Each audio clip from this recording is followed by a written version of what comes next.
Welcome to Someone Awesome Films. Today we're going to review The Hobbit. The Hobbit. Or An Unexpected Journey. Lord of the Rings 4. Or which everyone kind of expected, yeah. Yeah, well, directed by Peter Jackson again. So prequel number 1. The Hobbit Episode 1. Yeah. You could say. It was...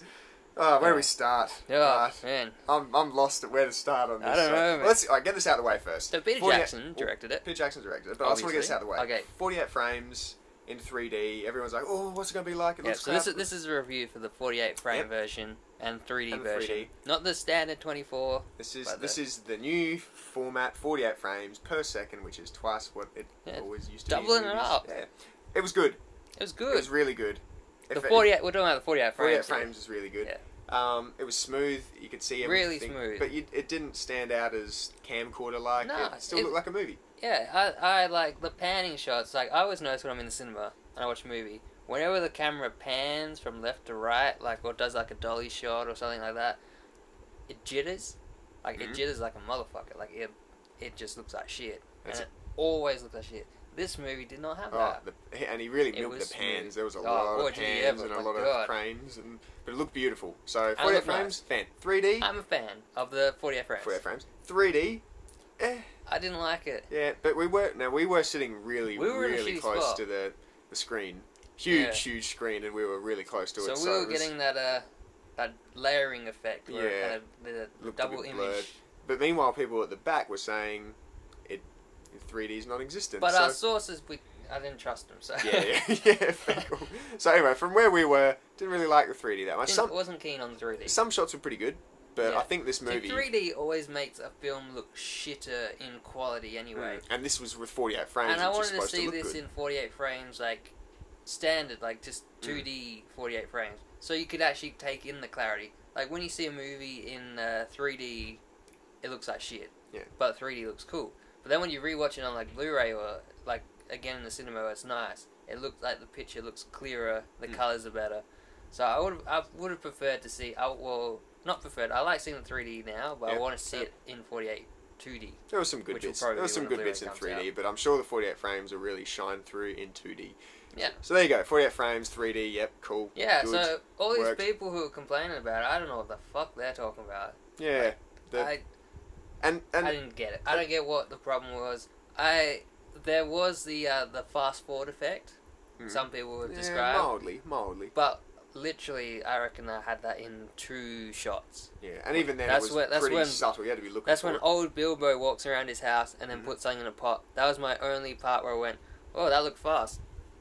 2 shots, 5 seconds. That was it. Then my eyes were ready for it. Yeah, and it was the same as when TVs first came out and they had that high refresh rate. Everyone and then you're like, "What the shit's going on?" But then now, they've all got it and just accept it. It's so, fine. It's fine. It's shut smoother. It's better. Stop complaining, everyone. There was no issue with it. Who do you think you are? I don't know. I have a theory though that it's that is older people who have this issue. We're young. I would say we're young. We adapt to technology. We've got our iPods and our microwave ovens. Because being young, finishing school, you got to buy your own TV. So our TVs would be brand new. Yeah. So we would have been used to it from pretty much the get-go. Yeah. Where older people, they have their TVs established. It's not until like digital comes in that they had to be forced onto this. So I have a theory that it's older people who have spent like 40 years watching 24 frames that can't. Their brains are not ready to transition. It's going to be a several-year process to transition. That's my theory. Considering I was talking to some fella that had no idea what 48 frames was, and he was quite a skilled reviewer, so there you go. Yeah, that definitely did not help. No, it didn't. So didn't help the cause. I wonder whether or not you hated the 48 I reckon frames. But I reckon if you asked a child, they wouldn't know. What are you talking about? They'd be like, "What are you talking about?" Yeah. It always looks like that. So anyway, that's my theory. So directed by Peter Jackson again. Yeah, into the movie now. So everyone should know what The Hobbit is. Maybe it's the prequel to Lord of the Rings. It was a book by J.R.R. Tolkien did The Hobbit. Yep. So that's what this movie's about. The book. There's only one book. Gonna make 3 movies. Don't get it. But I get it now. You get it now. They're taking parts from. So you're a big Lord of the Rings fan. So I'm a big Lord of the Rings fan. So you read the books and stuff. This should be called The Hobbit and the Silmarillion. / Silmarillion. It's 50-50 so far.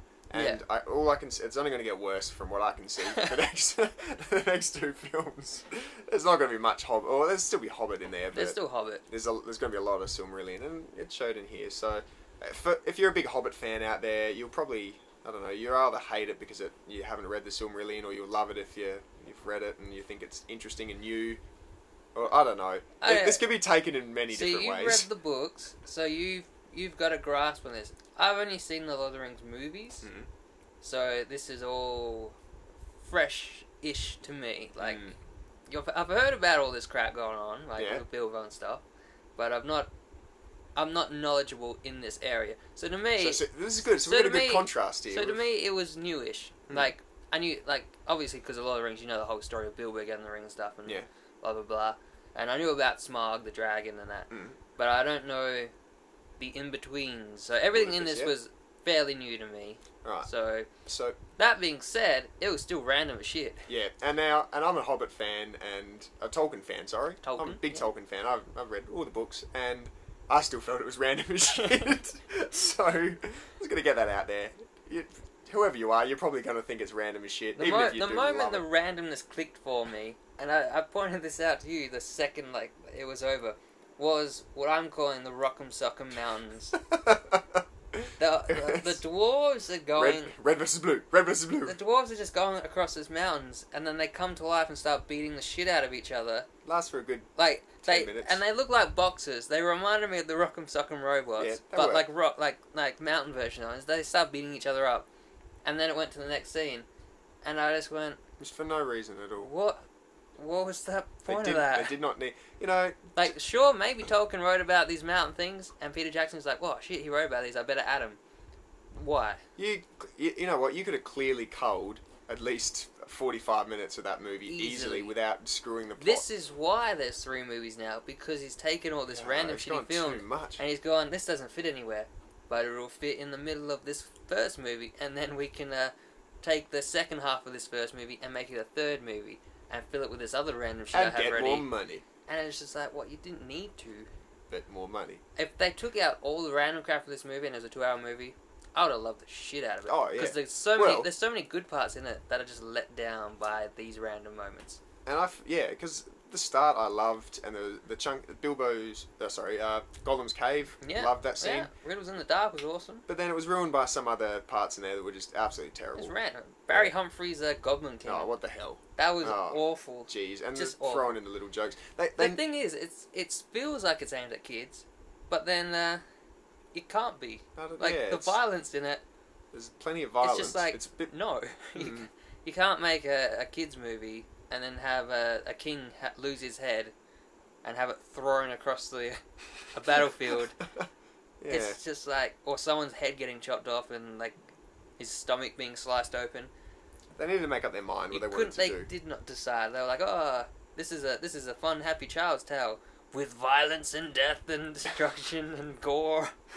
It's just like, so come along, kids. It's like, what the fuck? My biggest problem. It's the Jack in the Box of movies. You get the shit out of you. You're getting a nice present. Yeah, here you go, son. Here's a nice little present. What the fuck? That's what this movie will be for kids. The problem in general is they've tried to throw in all these random moments, action scenes, and stuff for kids, but there wasn't enough talking to get to know the characters. Yeah. There's a lot to begin with, but because the characters all come in at exactly the same time. So yeah, they do, and you don't get that. You don't get that spaced out feeling like obviously. Let's refer back to Lord of the Rings because fuck it, you kind of have to. Lord of the Rings. The music's all the same. You get introduced to Frodo and Gandalf. Yep. Then you get introduced to Bilbo. Yep. Then you meet Sam. And then you meet Merry and Pippin. Yep. And then you come across Aragorn. And then you go to Rivendell. And they all kind of talk and they get to know each other. You meet the characters pretty much one at a time, and then you get introduced to them. The Hobbit. You meet Gandalf. You already know who Gandalf is if you've seen Lord of the Rings. So that meeting is like they're redoing it, which I think was good that they did it. But like that was the most in depth that you got to know a character besides Thorin. But then the dwarves come in at faces pretty much the same time. It's just like, I'm a dwarf. I'm a dwarf. I'm a dwarf. I'm a dwarf. There's no 20-minute separation to hey, my name is so and so. And Bilbo don't give a shit who they were. And then he didn't ask any questions. And then for the whole movie, they don't really talk at all. Like, the only backstory we got was Thorin, who was like the main dwarf, and we got that like 7 times. Yeah. Start talking about some of the others. Maybe talk about who these guys are. So I can't even put a name to a face to all the names of the dwarves. But can you do all the names? I got a challenge for Robbie. Go on. I will. He's not looking at the this. screen. I'm not looking at the list or anything like that. So we got Philly, Killy, Oin, Gloin, Dwalin, Balin, Biffa, Bofa, Bomber, and then there's Dory, Nori, and Ori. He's good. Shit, yeah, man. got that down pat. How you like that, Tolkien fan? Yeah. Suck it, man. You couldn't do that. Hasn't even read the book. Hasn't read the book. So that being said, so they all did well. So that's how well they introduced the hobbits in the movie. That I could list them all after one viewing. Said the name once and that was it. That was it. I knew them all. But like, the actors, they all did well. The acting was good. Martin Freeman as Bilbo was a fit. Yeah, he didn't act well. He just fit the part. He was Bilbo. He was just Bilbo. He is Bilbo. He's exactly the same as he's been in every exactly other movie. what you need him to be. But and it works. Ian McKellen's Gandalf. Is there any point of saying he was good? Because like you just assume that he is. Yeah. And then the only good dwarf, because the only one who got a chance to be a good dwarf was Thorin, who was Richard Armitage, and like that's it. Then the other dwarves, I don't know. The only one I could tell you who is like if I saw him, I'd be able to tell you that Bomber is Bomber. Because he kind of makes a bit more. Because Bomber is a fat sounding name because it's got 2 B's in it. So obviously Bomber's the fat one. And and then they add some shit with him. They kind of used to. But Hugo Weaving's back as Elrond, and he's Elrond, and Cate Blanchett is Galadriel. And you got to mention Elijah Wood, isn't there, and Ian Holm. Which very briefly. Very briefly, but I like the way they did that. Sort of. I'll sort of like that. I like that they didn't dwell on like, hey, my name's Bilbo. Hey, I'm Frodo. I'll be in this later. I'll catch your ring and stuff later. Like they introduced it like they were random nobodies. So I like. But they did that to link this to the Lord of the Rings. To the Fellowship. And then the rest of the friggin' movie was just like a Lord of the Rings extension. The same music. The music. That was one of our biggest complaints, wasn't it? The music. There's like one original song, and that's like the theme song you hear in the trailer and stuff. And it's such a good song. It's such a good track. It's probably it's like the most standout. It's very track dwarvish. In it. It's new and. And then they recycle the Lord of the Rings trilogy. But now I don't know about everyone else, but I've seen the Lord of the Rings like at least 100 times each. It's just a lot of times. And that music stands out. It's in my head for so Lord of the when Rings. they use it, you get distracted and go, this music is from this scene. Yeah. This music is used in this And then part. it makes you feel like this movie's the same movie. And this isn't like a fanboy complaint like, oh, you have to have seen the Lord of the Rings 100 times for this album. If you've seen the Lord of the Rings, this is gonna stand out. It's gonna bother you. You're gonna hear music and it's not gonna fit at all. I don't know why they just didn't say let's just maybe get some new music. Like some more new music. Was it too hard for Howard Shore to write some new tracks? He wrote like one new track and that was an awesome track. He's and a then thief. The rest when I was in school doesn't work. I got told not to plagiarise. He plagiarised himself. Howard Shore, you're plagiarising yourself. And it doesn't Stop suit. playing with yourself. Like the moment Thorin takes up arms. There's this moment when it's like a big epic moment, but it's not his music. Aragorn? It's Aragorn's track. It's Aragorn. It's just ready for Aragorn to take charge. And it's just like, man, you couldn't get your own theme song? That was. I reckon if they just changed the music, I probably would have really liked this. I would have given it an extra 2 out of 10 stars just for that. Because people complain about 48 frames taking out the movie. That was fine. Music is taking you out the movie. Music. Tisk, tisk. Tisk, tisk. Look, I think that's all we can really say. I don't want to... there's probably a shit ton. There's probably a lot more. There's so much I could do to spoil this. What I liked was the opening. Yeah. In the Shire. It went, I don't know how long it went for, but it went for a while. But I still enjoyed it. Like, they nailed the feeling of someone asking you to come with me. Like, come on a journey with me. And then you go like, man, I can't be stopped. Yeah. And then the next day is like the day that you're supposed to be on the journey. And then you kind of... You're kind of sitting at home doing nothing and you're like, I really wish I weren't. Yeah. They nailed that feeling. Gollum in it was probably the most emotional moment in this movie. Yeah. So everyone is dying and losing their house, and the most emotional bit is Gollum. It's crazy. Being like crying. Andy Serkis nailed it. You're good. You're good. It's a shame we're not going to see Gollum again. Yeah, that's it. Because he looked really good in this. But he looked nuts. So, yeah, Gollum, you probably won't see it ever again. Yeah. What a shame. The best part of the movie, and he's not going to be in the next two. But yeah, I don't know what I feel about this movie. I don't know if I thought it was good because it was I want it to be good because it's Lord of the Rings, or if it was or if it generally was good. But I have a feeling it was shit. Even though I've seen the movie, so and I don't know if it was shit. I feel like when Gollum lost his ring, I feel like crying over all my high hopes for this film. Just lost. It's not. It's all this digital stuff. Like, well, the Fellowship of the Rings, you're in a forest, you're on a mountain, you're literally there. They're literally on a mountain, and it looks real. This is all CGI sets. Well, they're on mountains. They just fight each other, the mountains. It all looked too green screened. Like, scenery was too green screened. It was just too nice. It wasn't realistic at all. Well, I'm sure you'll go see it, and or if you haven't seen it already, and you go your own opinion, and you probably go like, "How dare you?" But I think once the hype wears off, I think this might be an episode 1 case. Not a terrible movie. Nah, still good movie. Not an epised 1, but episode 1 case where everyone's like, "Oh, episode 1's the best," and then like 5 years later they're like, "Oh, no, episode 1's shit." If I was to give it a score, I'd probably go so far as to give it maybe 6.5 or 7. I'm going for a 7 to maybe 7.5.